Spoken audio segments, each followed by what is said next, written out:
Chaque jour, il observe le ciel, analyse les vents, surveille les nuages et anticipe les risques. Un travail de l'ombre, mais essentiel pour la sécurité de tous. À Vacois, au cœur du Mauritius Meteorological Services, des techniciens et météorologues sont mobilisés 24 heures sur 24 pour décrypter les caprices du temps et fournir des prévisions fiables à la population. En cette journée mondiale de la météorologie, immersion au sein de ce service essentiel où chaque observation, chaque analyse et chaque donnée collectée joue un rôle clé dans la compréhension du temps et la protection de la population face aux aléas climatiques. Umesh Bhagwan, Acting Chief Meteorological Technician, nous explique comment ces observations sont réalisées avec précision grâce à une série d'instruments spécialisés. Notre travail principal, c'est faire observation et paramètres qui sont dans l'atmosphère, un paramètre météorologique. Il y a différents instruments pour mesurer différents paramètres. Par exemple, ici, il y a un anémomètre. Alors ça, c'est le recording board de cet appareil-là. On nous fait une observation météorologique chaque 3 heures normalement ici. C'est chaque 3 heures qu'on nous vient. À part de ça, nous avons plusieurs autres paramètres qui nous prennent à l'extérieur et à l'intérieur aussi. Ça veut dire chaque 3 heures nous venons, nous faisons un record. Ça va valeur-là, une observation codée. Tout ça va valeur-là qui va une observation, il n'est pas en forme texte, c'est plutôt un code qui l'appareil comprend et aussi un user. Un météorologiste est capable d'interpréter sa code forme observation là. Des observations qui ne se limitent pas à Maurice, mais qui s'inscrivent dans un réseau mondial synchronisé, permettant une analyse en temps réel des conditions météorologiques. Alors là, il arrive à l'air que nous trouvons un technicien qui commence pour l'observation. Là, quand on fait l'observation, c'est à travers le monde. Pour ça, nous travaillons avec les GMT, UTC, parce qu'ils ont tout fait l'observation en même temps. Ça qui fait important. Parce qu'il est là, le météorologue, quand il gagne souvent une observation là, il est capable de faire son analyse en même temps. Station automatique. Maintenant, nous mettons un peu partout à travers Maurice, un network de stations automatiques. Alors, c'est pas un paramètre qui nous peut gagner là-bas. Là-bas, nous besoin venir manuellement, nous besoin lire. J'en ai un record ou un chart. Et ça là, il est connecté à un réseau, un réseau téléphonique. Ça veut dire, nous sommes capables de query sa station là, n'importe qui lire. Sinon, chaque 3 heures, il donne nous sur une donnée. C'est pareil que nous gagnons ici, manuellement. Manuellement, c'est-à-dire jusqu'à le temps permettre nous capables de faire. Par contre, ça va une station automatique là. C'est l'avantage que nous gagnons avec eux.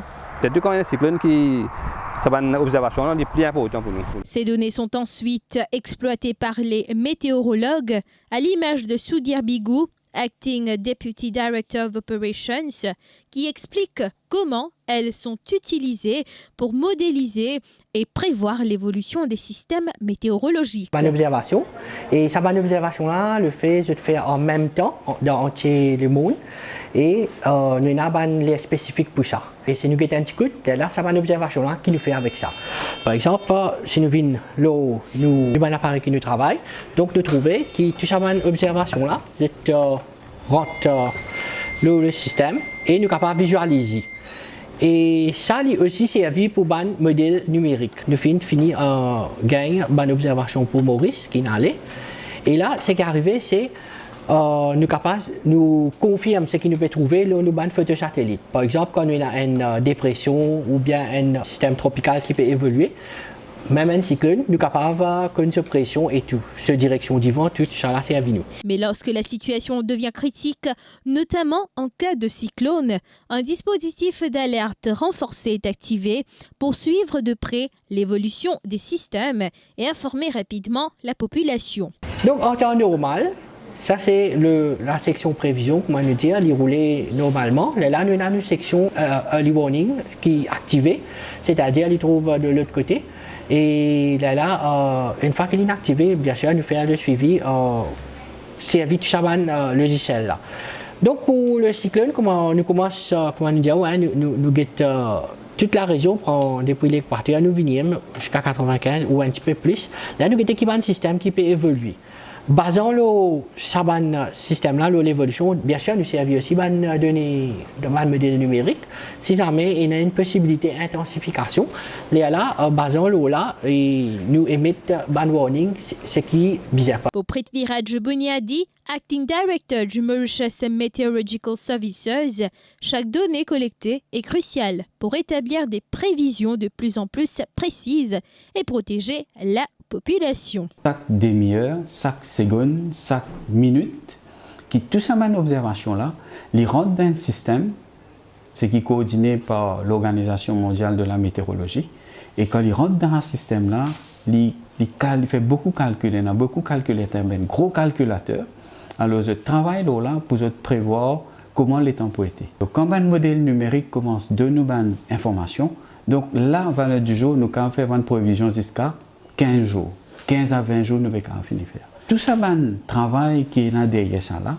Et donc, cette année-ci, c'est juste pour montrer comment la météo peut faire son observation pour assurer que la population et toute bonne personne sont protégées. Et effectivement, l'idée, c'est que nous devons continuer à améliorer le système d'observation. Face au défi du changement climatique, les services météorologiques poursuivent la modernisation, notamment à travers l'automatisation et le déploiement de nouveaux équipements à travers le pays et la région. Donc la tendance qui nous peut aller vers l'automatisation, le gouvernement de nous suffisamment support, nous avons au moins 10 stations automatiques, ce qui nous permet un peu partout l'île. Rodrigue également peut équiper, et même à Galéga et Saint-Bondon. Nous pouvons continuer à améliorer nos services. Là, nous avons un radar de pointe, c'est que nous avons gagné avec collaboration, joint venture avec le gouvernement japonais. Là, il y a 2-3 projets qui peuvent venir. Un, c'est Hydromet. Hydromet, il peut de nous en cours un équipement, il peut de nous une station automatique, mais ce qui est plus important, il peut de nous un radar. Un radar, c'est que nous pouvons installer à Rodrigue. Même projet Hydromet, il peut donner un radar à Madagascar, Seychelles et Comores. Maintenant, il y a un autre projet qui appelle ça SOF. Ça, c'est coordonné par l'OMM, SOFF, ou l'autre projet qui appelle CRUISE. Le CRUISE nous permet qui nous peut améliorer nos services climatiques. Et il y a un autre projet qui nous permet encore un financement qui appelle ça, nous pouvons améliorer ce qu'on appelle National Framework for Climate Services, un cadre légal pour un service climatique qui nous a donné. Bon, là, il y a plusieurs instances. Nous avons la santé, le disaster risk reduction, l'énergie, il y a de l'eau et également l'éducation. Un enjeu majeur alors que les phénomènes climatiques deviennent de plus en plus imprévisibles. N'importe qui place pour aller autour du monde 100% prévision ou pas pour gagner, aucune place. C'est avec le changement climatique, il peut créer un chaos, un chaos, c'est qui nous dit, dans une façon nous pouvons faire prévision. Parce que ce qui nous dit à 30, 10 ans, 15 ans de cela, il n'est plus la même chose. Avec le changement climatique, ce qui peut arriver. Là, on trouvait Rodrigue, un simple nuage. Donc, nos systèmes de prévision du marché, ce qui est bizarre, c'est reste à l'écoute de la météo. Un travail de précision, souvent invisible, mais indispensable pour anticiper les risques et mieux protéger la population face aux aléas climatiques.